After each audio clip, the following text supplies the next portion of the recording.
दुनिया भर के मुसलमान सऊदी अरब और ईरान में मुक़द्दस तरीन मकामात होने की वजह से जहां साल में लाखों की तादाद में इन ममालिक का सफ़र करते हैं, वहीं इन ममालिक पर तेल की सूरत खुदा की एक ऐसी नेमत भी मौजूद है जिसके बाइस ये मुल्क अपने आने वाले मेहमानों की अच्छे तरीके से न सिर्फ खिदमत कर पाते हैं बल्कि इन ममालिक की मुईशत का तमाम दारोमदार ही तेल पर है। मगर तेल से भरे ये कुएँ कब तक आबाद रहेंगे? सऊदी और ईरानी हुकूमत के पास कितनी मिकदार में तेल बाकी है और तेल ख़त्म होने के बाद ये मुल्क किस तरह अपनी बका की जंग लड़ेंगे? इन सब सवालों के जवाब हासिल करने के लिए वीडियो आखिर तक ज़रूर देखें और हमारे नए आने वाले मुअज़्ज़ज़ नाज़रीन ने अगर अब तक हमारा चैनल सब्सक्राइब नहीं किया तो ज़रूर कर लीजिए और बेल आइकन प्रेस करना हरगिज़ मत भूलिएगा ताकि आपको हमारी तमाम वीडियोज़ बर वक्त मौसूल होती रहें। दोस्तों, सऊदी अरब और ईरान के तेल पर बात करने से पहले ये जानना इंतहाई ज़रूरी है कि दुनिया में ख़ाम तेल सबसे पहले चौथी सदी में चीन में ड्रिल किया गया। इस ड्रिलिंग के लिए मशीनें न होने के बाइस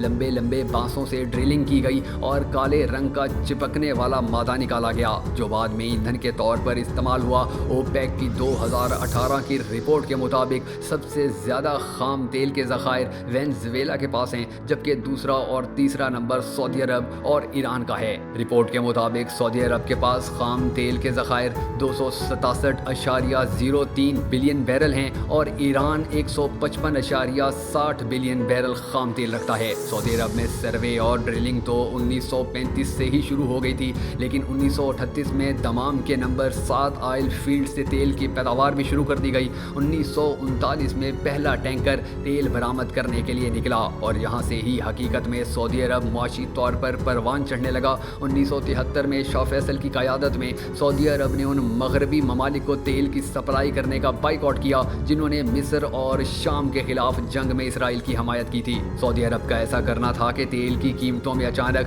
4 गुना इजाफा हो गया। ओपेक के 2015 के अंदाजों के मुताबिक सऊदी अरब के पास उस वक्त 267 अरब बैरल तेल के ज़खायर मौजूद थे। अगर ये आदाद शुमार दुरुस्त हैं तो सऊदी अरब का तेल आइंदा 65 सालों में ख़त्म हो जाना चाहिए। सऊदी अरब अपने क़याम से ही तेल की मुईशत पर इन्हसार करता रहा है। अब देखना ये है कि क्या 20 लाख मुरब्बा किलोमीटर रकबे पर फैला ये 3 करोड़ 30 लाख से ज़ायद आबादी वाला मुल्क, जिसमें से 70 लाख से ज़ायद सिर्फ दारुल हुकूमत रियाज़ में रहते हैं, अपनी मुईशत को तेल के बगैर मजबूत बना पाएगा? और क्या सऊदी अरब की आवाम अपना रहन सहन इन लोगों की तरह कर पाएंगे जिनका ताल्लुक तेल पर इन्हसार के बगैर मुईशतों वाले ममालिक से है? लेकिन इन सब के लिए खित्ते में अमन और इस्तेहकाम होना बहुत ज़रूरी है और मौजूदा हालात में अमन की बात करना काफ़ी मुश्किल दिखाई दे रहा है।